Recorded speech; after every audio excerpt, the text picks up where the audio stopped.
Hare Krishna, Namaste, Chapter 18, which is entitled as Sannyasa Yoga. Sloka 46, Part 2. Yataḥ pravṛttir bhūtānāṁ, yena sarvam idaṁ tatam, sva-karmaṇā abhyarcya, siddhiṁ vindati mānavaḥ. By worship of the Lord, who is the source of all beings and who is all-pervading, a man can attain perfection through performing his own work. It is made clear from the first part of this sloka that everything has its cause, and that cause is Him, that everything is bhūtānāṁ pravṛttir, both sentient and non-sentient, their creation, their existence and their destruction. Even their activities are all controlled by Him. Then the question came, when the Vedas mentions many devatas' name as part of the worship done by those who follow the varnashrama system, how can they attain moksha? Because the devatas' powers are limited. They can only give certain things as delegated to them by Him. Then we learned that Lord, Supreme Lord, is present within all these devatas as antaratma. What is there if He present as antaratma? Well, He is the controller. He is the executor. He created these devatas.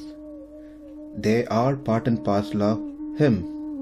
Therefore the worship belongs to Him.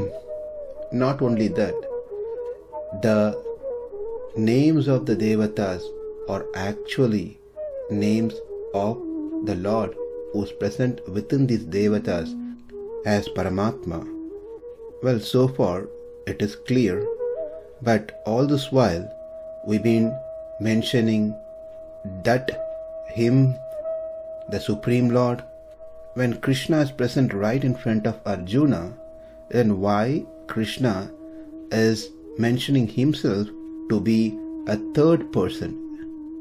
Krishna does this in some places within Bhagavad Gita. If we see an example, this usage will be clear. If I tell my son, go to mom and get me the medicine, then I pause him and tell, also get a glass of water from her, and again stop him and tell, also get a couple of paper napkins from her. Medicine, water and paper napkin. I want these three things specifically from his mother. When I said the set of statements, I did not say that get medicine from mom, get water from mom, get paper napkin from mom.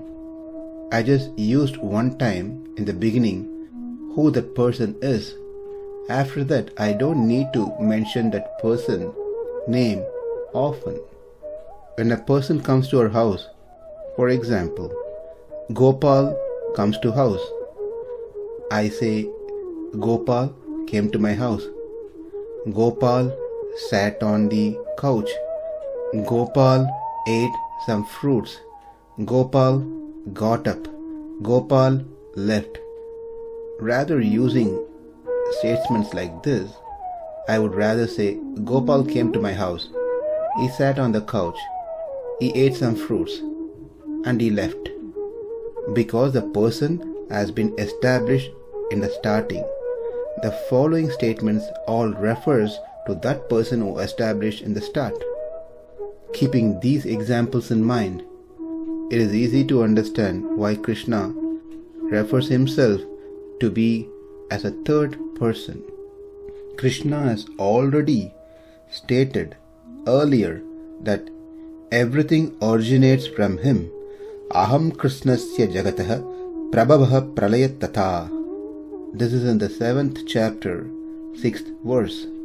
In the same chapter, verse 7, Krishna said, Mattha parataram nānyat kinchidasti. He is the supreme reality, the absolute truth. Nothing equal to him, nothing superior to him. So in the previous quote, he said, Aham, I. Over here, Mattaha, beyond me. In 9th chapter, 4th sloka, Krishna said, Maya tatam idaṁ sarvam jagadabhyakta murtina. Maya, by me, this entire universe is pervaded. That is, he pervades the entire universe. In the same chapter, 9th chapter, 10th sloka, Krishna said, Maya dakshena prakritihi suyate cha characharam. This material nature, which is one of my energies, is working under my direction. I am the ruler of all the entities. Over here also we see Maya, by me, is being used. In the 10th chapter, 8th sloka, Krishna says, Aham sarvasya prabhavah mattha sarvam pravṛttir. I am the source of everything. Everything emanates from me. He established himself earlier in several places. Therefore, when Krishna says here, you worship him, or when Krishna says here, that Lord who is the source of all beings, who is all-pervading, he refers to himself. In Taittiriya Upanishad, it is said, Yato va imani bhūtānāṁ jāyante, yena jātāni jivanti, yat prayanti abhisamvishanti, tat vijñāsasva tat Brahma. One should know that Brahma is he from whom all living beings are born, by whose power they remain alive, and into whom they enter at the end. So this sloka explains that Brahma. And in 15th chapter, 19th sloka, part 9, we explained that absolute truth is Sat. It exists, it is Brahman, and that Brahman is a conscious entity, Atma, that is Paramatma, and that Paramatma is Narayana. So kindly refer to 15.19, part 9. Whenever we want a right answer, our question should be generic. If we ask a specific question, then the answer may be specific. For example, Yudhishthira Maharaj wanted to know who is the one God of the world, who is the one refuge for all, who is the one to be worshipped to obtain peace and prosperity. Kimekam devatam loke kimvapyekam parayanam. Here we see Yudhishthira Maharaj was asking a generic question, not a specific question. For example, if I am sitting among a group of people and I want to get an answer from someone regarding who's a great person among this crowd, I have two ways of asking this question. By mentioning the person's name whom I know or whom I am assumed to be the great person, or by not putting any names but having a generic question. I can simply ask, who is the great person in this crowd? Or I can ask, isn't it Mr. Kumar, a great person in this crowd? If we ask specific question, the answer mostly will be specific. If we ask a generic question, the answer will be common, generic. So here, Yudhishthira Maharaj is asking, who is that one God that everyone should surrender, that everyone should worship, that everyone should glorify? who is that one God of this world? Here he did not ask Bhishma Deva, can you tell me about Krishna, who is the God of the universe, who is the only one to be worshipped, who should be glorified. Rather, he did not place a name, he kept it very generic for Bhishma Dev to answer. And Bhishma Dev, in response, recited 1,000 names of the Lord, and ends stating, idaṁ kirtanasya keshavasya mahatmanaha namnam sahasram divyanam aseshena prakirtitam. These are 1,000 divine names of Bhagavan, Sri Keshava, who is the one worthy of being praised. From all this we can understand that Krishna is referring to himself as a third person. The Upanishads does the same.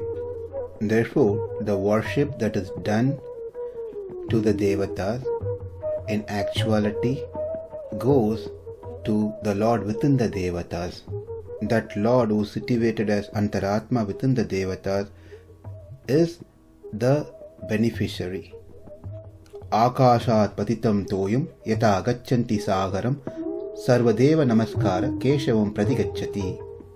As the water that falls down from the sky as rain finally reaches the ocean, the worship of Devatas ultimately reaches the Supreme Being, who is Keshava.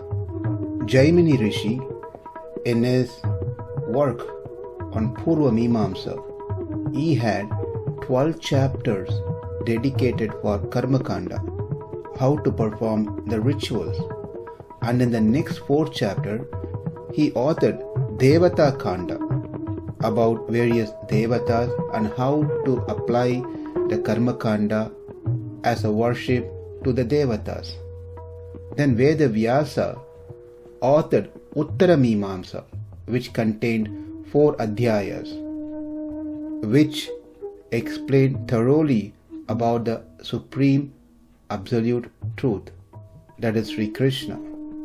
These chapters together, that is 12 Karmakanda, 4 Devata Kanda, and 4 chapters by Veda Vyasa, the Brahmakanda, together called a Sharirika Mīmāṁsa. One who has the entire universe as his Sharira, body, is known as Shariraka. Therefore, the subject which studies about that person is said to be Shariraka Mīmāṁsa. From all this, we get the answer that when one does their duties as per their varnashrama, even though that involves Devata worship, I, as the Antaratma residing within the Devata, being pleased by their worship, with the understanding that I am the Antaratma of that Devata, will bestow my mercy upon them, and they will attain the perfection, and finally attain me by performing Bhakti Yoga. One other point to be noted, Bhakti Yoga by itself doesn't give moksha. It is the Lord who is pleased by the bhakti of his devotee bestows moksha upon them. Bhakti Yoga is a means, upaya, to attain moksha, the Lord. But it is the Lord who holds the end result of giving that moksha for someone who uses the Bhakti Yoga as the means to attain him. Whereas there are great devotees, completely surrendered souls, they do not use Bhakti Yoga as a means to attain the Lord. For them, the mean to attain the Lord is also the Lord himself. So the question may come, does that mean the great souls do not perform Bhakti Yoga? No, they do perform Bhakti Yoga, but not as a mean to attain the Lord. But they do that to show their expression, their love, their devotion to the Lord. But they have a complete faith that it is the Lord who is the mean to attain Him. There is no other means to attain the Lord. So, to conclude, we got the answer for the question, how by performing Varnashrama system, which involves Devata worship, can give us moksha. Answer is, the Lord who is present within the Devatas as Antaratma is pleased by our worship, and He gradually elevates us towards moksha. So far, it has been stated that none shall abandon the Varnashrama dharmas, and that when performed with satvikityaha, they pave the way for liberation. But one should carefully examine first which will suit oneself best. Is it karma yoga or jnana yoga? And then move forward, proceed. In the next sloka, Krishna makes a point very clear that if one chooses the wrong path, wrong doesn't mean in a negative connotation, it means a path which doesn't suit one, then they will encounter disaster. If one picks ill-suited activities, it will certainly, they have to encounter disaster. This will be the discussion in the next sloka. Yataḥ pravṛttir bhūtānāṁ yena sarvam idaṁ tatam sva-karmaṇā abhyarcya siddhiṁ vindati mānavaḥ. Namaste. Hare Krishna.